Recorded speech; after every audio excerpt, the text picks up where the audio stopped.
Hello and welcome to my YouTube channel.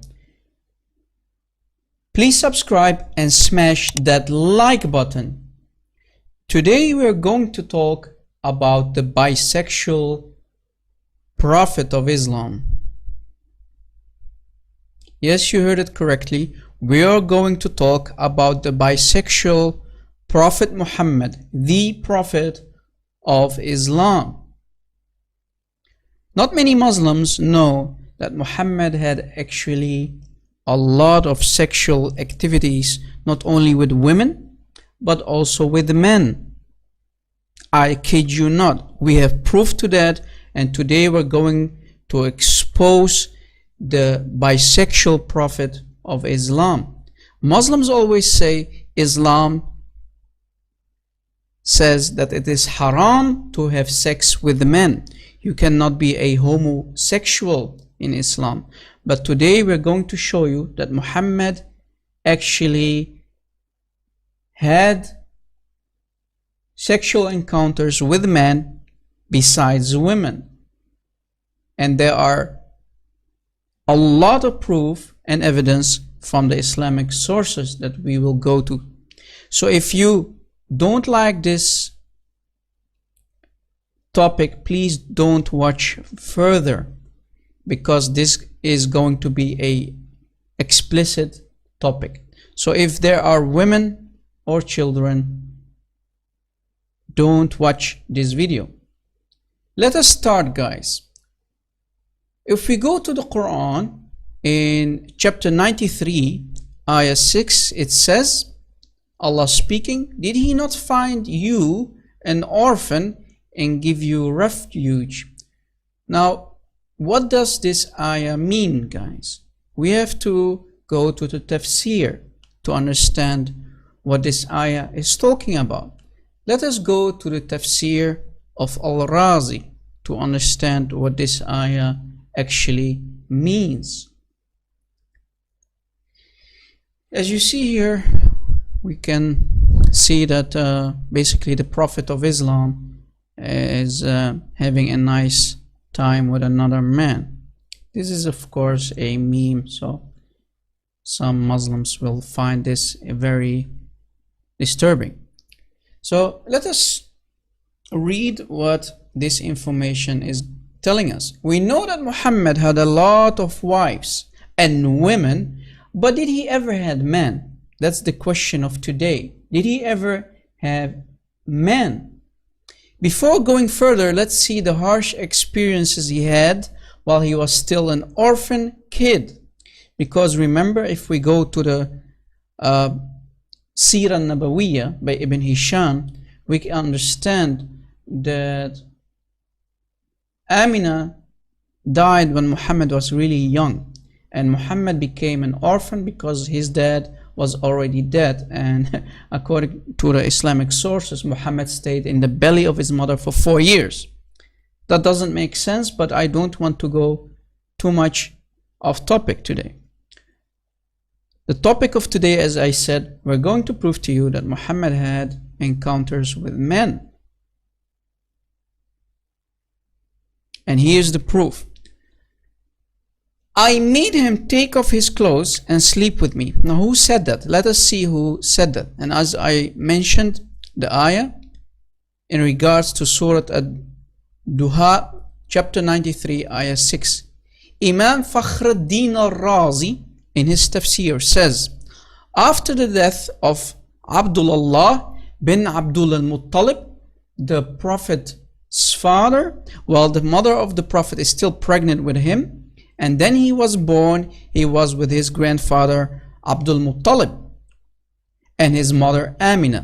Amina died while he was 2 years old, and the grandfather also died while he was 8 years. And before his death, Abdul Muttalib asked Abu Talib to take care of the Prophet, since he was Abdullah's brother from the same mother. So Abu Talib took custody of the Prophet of Allah after his grandfather passed away, until he was commissioned with prophecy. So until Muhammad became a so-called prophet. It has been told that Abu Talib one day said to his brother Al-Abbas, Abu Talib speaking, do you want to hear about Muhammad and what I saw from him? So he's asking Al-Abbas, did you hear what I saw from him, from the Prophet? Al-Abbas said, yes, I want. Abu Talib said, he was in my custody and not leaving him out of my sight day and night, and do not entrust him to anyone until I make him sleep in my bed. So Abu Talib is saying that Muhammad was sleeping in his bed. Did you catch it, guys? And Abu Talib says, here comes the most disturbing part. One night I ordered him to take off his clothing. Abu Talib ordered Muhammad to take off his clothing and sleep with me. So I saw resentment on his face but hate to show disobedience. So Muhammad didn't want to become disobedient, so he did it. And he replied back, "Oh uncle, put your face away until I take off my clothing, as no one should see my naked body." So Muhammad didn't want to see or show, in this case, his naked body to Abu Talib, right? And imagine, he was sleeping in the same bed with Abu Talib. So I was puzzled. Abu Talib was puzzled from his response, and I did put my face away until he came into bed. And when he did, there was a dress between both of us that I did not put. And then I found that he is too soft and smells so good, as if he is soaked in scents. So I kept trying hard to stare at his body. So Abu Talib kept looking at the body of Muhammad, and a lot of times during our sleep at this night, I found him not in bed, and I kept calling on him. So he said, "Uncle, here I am," and returned. So Muhammad was sleeping with another man in the same bed, in this case with Abu Talib. Are you seeing what's going on here, guys? Abu Talib did the following. 1. He requested that Muhammad take off his clothes and come to bed. 2. He was trying too hard to stare at an 8-year-old naked boy. And 3. He managed to touch him during his sleep and described his skin as being very soft. And 4. He was obviously enjoying the presence of a naked boy, as he kept smelling, staring, and touching him. The naked body, the naked boy of Muhammad. The naked boy at the year of 8, and Abu Talib kept staring at him. And you know, this is really a strange situation here, right? It was really custom that this gives a sufficient indication of that perverted Bedouin community, right?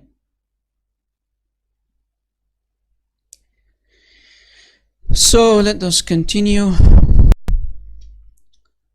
And there's even much more disturbing facts. Muhammad was actually raped by his cousin. Yes, you heard it correctly. Muhammad said, "My cousin raped me." Let me show you. Meanwhile, Muhammad, his own uncle Abu Talib, only touched him. We found that Muhammad claimed that he was raped by his own cousin Abu Soffian Ibn Harith bin Abdel Motalib. So his own cousin raped him. And before presenting the evidence, let us examine the Arabic expression used. Hattak Erdy min Hattak Al Erd. Hattak Erdy. Hattak Erdy. Hattak Erdy, coming from Hattak Al Erd. Let us see how it will be translated in a translation engine like Google Translate. What does this mean? If we post the Arabic two words, Hattak Al Erd, Hattak Al Erd, it means rape. Did you catch it, guys? This is Google Translate. Hattak Al Erd means rape. Yes, exactly. Thank you. It means rape. Did you catch it, guys? So Muhammad was actually raped. And let us go to the Islamic sources, not my sources, Muslims. It's your Islamic sources. This is from the Islamic source, Al-Sira Al-Nabawiyya, in the Sira of Ibn Hisham, about the life of Muhammad, the biography, early biography of Muhammad. Al-Sira Nabawiyya, you can go and find it yourself.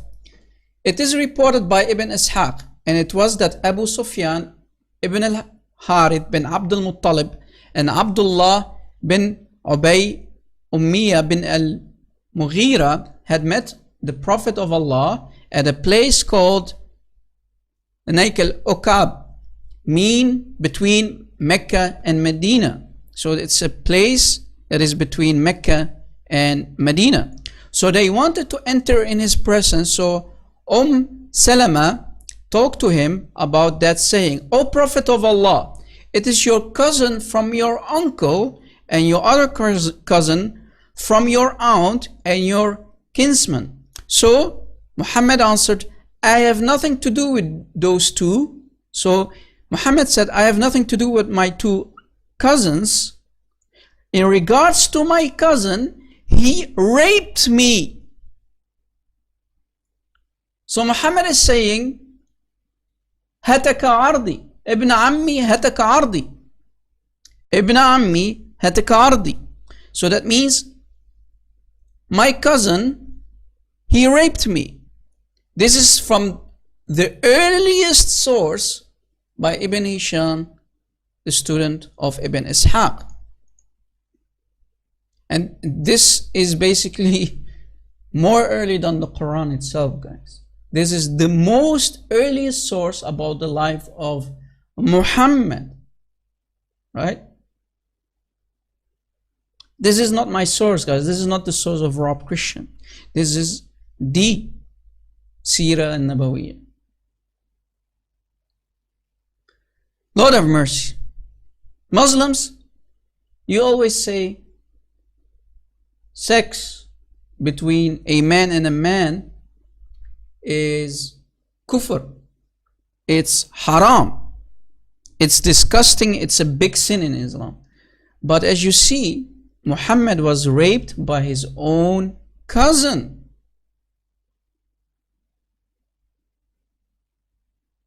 Did you catch it?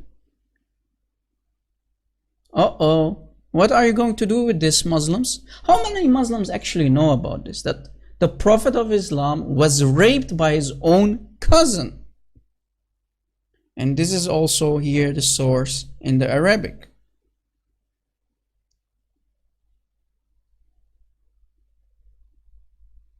Imma ibn ammi fahataka ardi. So don't say this is a false translation. I know Arabic, and as you see, it actually does mean in regards to my cousin, he raped me. In regards to my cousin, the son of my uncle, my cousin, fahataka ardi, he raped me. Right? He raped me. So here Muhammad is clearly saying that his cousin, the son of his uncle, he raped the Prophet of Islam. So this is why Muhammad did not want to see them. I have nothing to do with these two. Did you catch it, guys? Because when he was young, they raped him. Right? His uncle's son raped the Prophet of Islam. So all arguments made by Muslim apologists against my cousin raped me failed. And the main two arguments are the hadith is false because no chain of narrators and no names of reporters. So Muslim apologists will say, no, this is false. This is a weak hadith or a da'if hadith or fake hadith, right? Often they use this claim when they are cornered, when they are exposed and busted. And we are going to show you that the hadith is actually very strong. And to answer this, we find the following Arabic reference, meaning Al-Haytami said no, it has good isnad. So good of chain of narrators. This is a very famous Arabic scholar saying that the isnad, that the chain of narrators is good chain.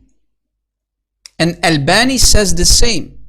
And Al-Albani says the same. So we have two very respected scholars in Islam who say that the isnad is good chain of narrators. And the second one, when they say the expression Hattak Erdy not necessarily means raped me, but it could also mean he scandalized me and hurt my reputation with false accusation. So they try to tap dance around the problem and say, no, Muhammad, the Prophet of Islam didn't mean actually that he raped me. Basically, it means that he made my name black, or basically they were saying bad stuff about me, giving me a bad reputation. But that's not the case. And let us prove it to you guys. And that it's linguistically true, but as person in normal life situation, this is impossible to be used for the secondary meaning. And for that to happen, it needs within the context of the seerah and the hadith, it needs evidence. The very basic logic and reasoning implies that for some texts to apply the secondary meaning other than the direct one, that it needs a karina, an evidence from the full context that supports the secondary meaning. An example of evidence that if I read the full hadith, it will not make sense unless the secondary meaning is applied and does not apply to hadith hand in hand. For example, the word tawaffa, basically dying. Usually 99% meaning died, but rarely mean sleep. If it is used in a sentence that has apparent evidence for that, so if I said this person tawaffa, so that means this person died. Tawaffa means he died, this person died, that it simply means this person died. But if I said this person tawaffa bil layal, at night, then it can mean this person goes into deep sleep at night. So following are more three different and independent sources that mention the same. You can also go and see for yourself if you know Arabic. So let us continue. There are other sources that talk about the sex adventures with the Sahaba. Here is one. Muhammad and Abu Bahisa in Al-Sunan Al-Kubra, reported by Abu Ali Al-Ruzbari from Abu Bakr bin Dassah, Tahanna Abu Dawood, Tahanna Ubaid Allah bin Muaz, Tahanna Khammas from Siyar bin Nasur reported, a man from Bani Fazaza from a woman called Bahisa about her father said, my father, Abu Bahisa, took permission from the Prophet and he entered between him and his shirt and began to kiss him and embrace him. Did you catch it, guys? And who is that? About the Prophet. And then said, Abu Bahisa, O Prophet of Allah, what is the thing that is forbidden to be forbidden? Muhammad said, the water. And continue on. So as you see, Muhammad was kissed and embraced by another man.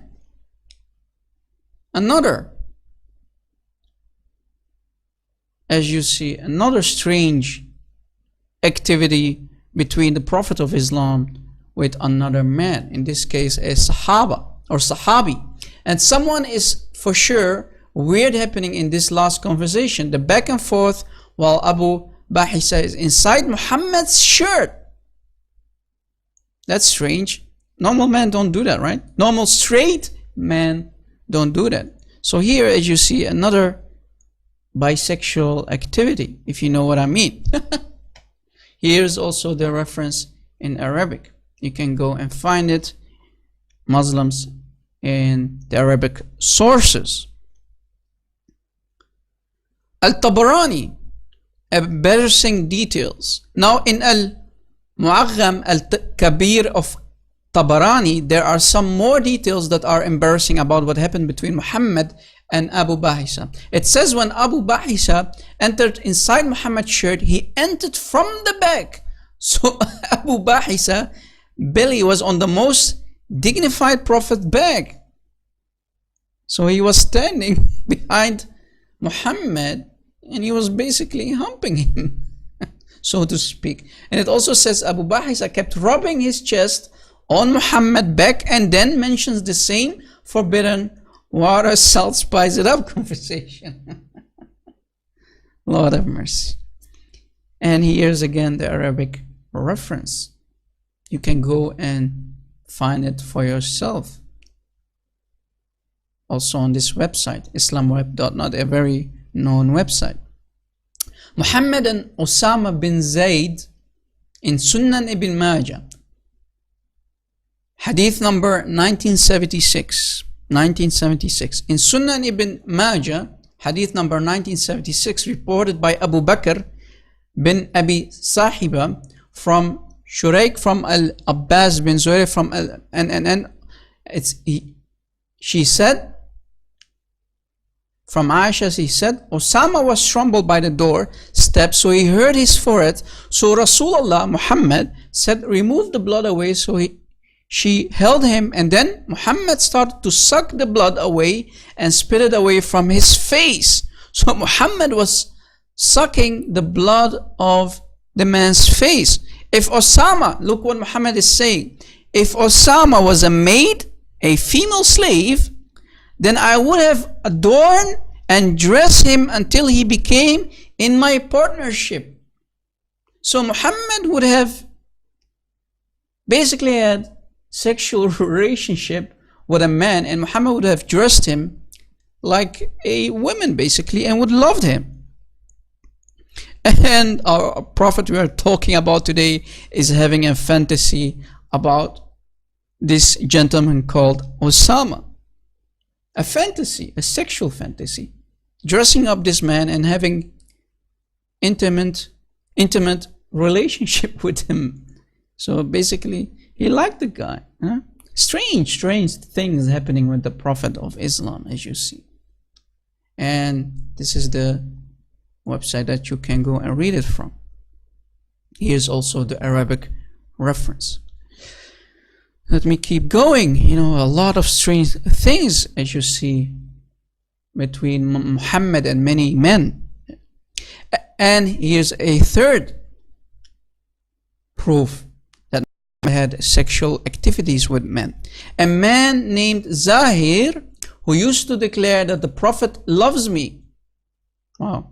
Okay. Said that one day Muhammad crept unawares behind him. So Muhammad came close to him, behind him, without him being aware, and put him in a bear hug. So Muhammad grabbed the guy from behind and hugged him from behind by basically a bear hug. Zahir, alarmed, yelled, "Get off me!" So the guy said, this Zahir guy said, "Get off me." He didn't know who it was.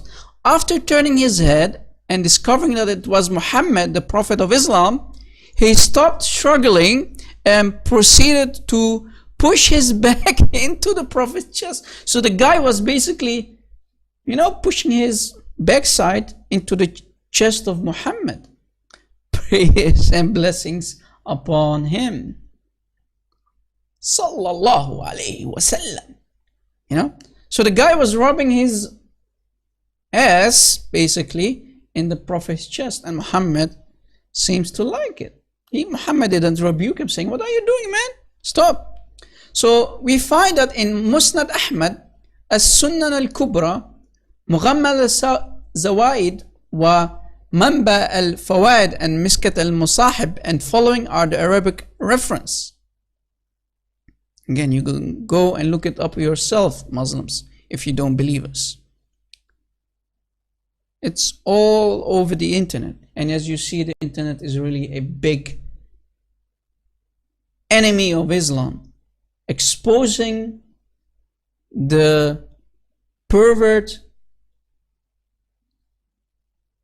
gay activities, homosexual activities of the Prophet of Islam.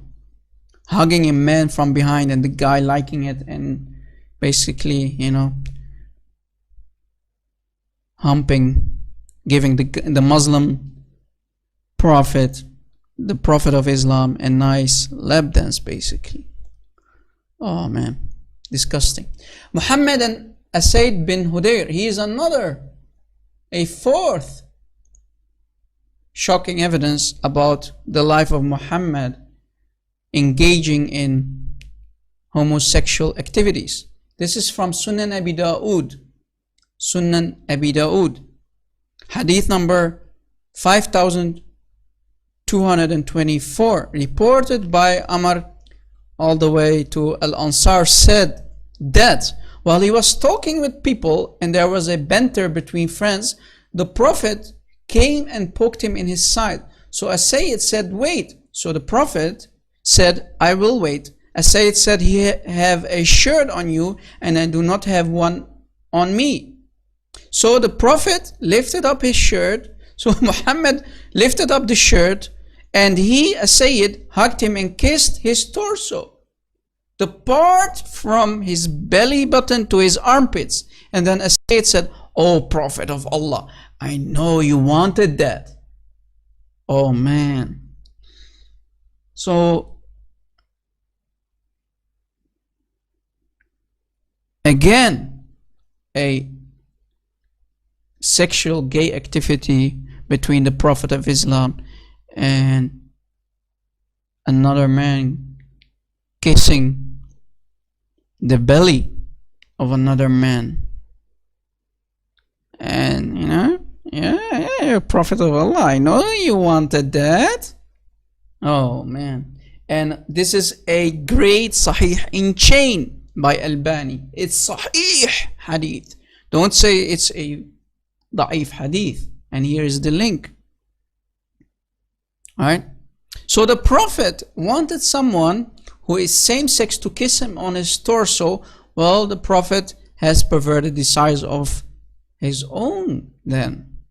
The same hadith is in Al-Mustadrak Al-Sahihain, and the hadith grade is Sahih Al-Isnad. It's a Sahih chain. It's a perfect hadith.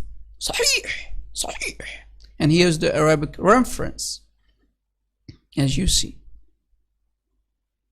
And a fifth encounter, Muhammad with his wife and other Sahaba under one killed.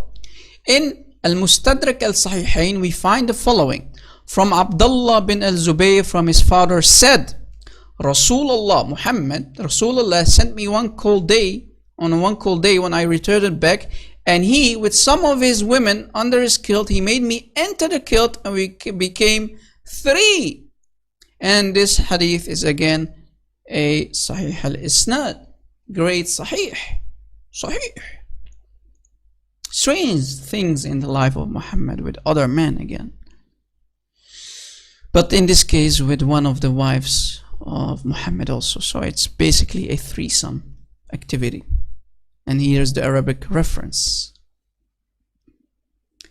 Naked people riding Rasulullah until the sunrise. In Musnad Ahmad, we find the following hadith, reported by Aram and Affan all the way to Ibn Mas'ud, who said, Rasulullah wanted me to join him, so we went on our way until we came a place called Kaza wa Kaza, meaning he refused to mention the name of this place, like this place and this place, So he planned for that I should stay little behind him and keep that distance, as if I did not, I will be killed. And that is exactly what I did. Then Rasulullah went ahead a small distance, and Muhammad mentions, there are a group of people, and then Affan confirmed the following description of those people. Inshallah, they are naked and I cannot see their genitals. What? Their private parts? Tall and thin. And then Abdullah said, they came and kept riding Rasulullah. What?